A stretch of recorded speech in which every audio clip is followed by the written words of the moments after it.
I've been obsessed with think tanks probably for close to 30 years.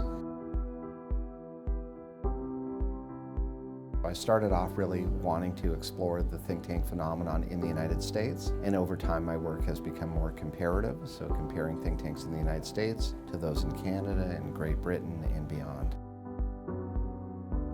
Think tanks occupy unique space on the political landscape, and how they've evolved over time is in and of itself a fascinating field of exploration. Their popularity and their visibility have increased dramatically.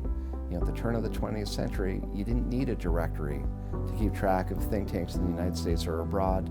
Now it's estimated that there are over 7,000 worldwide, so it's become a global phenomenon. Think tanks are becoming more savvy technologically, politically, and I think the public is becoming more aware of their work because they're reading their blogs, they are seeing people from think tanks enter the US government in important posts. The term itself tends to evoke a very different response now than it did perhaps 20 or 30 years ago.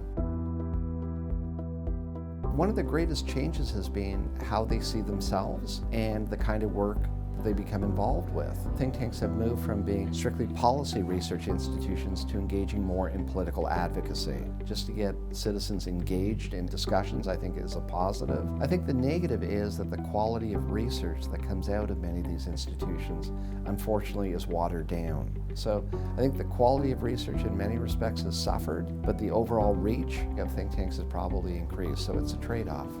Think tanks shouldn't be talking over people's heads, they should be talking to people and explaining to them, whether they're in the private sector or in government, why it's important to think about the ideas that they flagged. All set?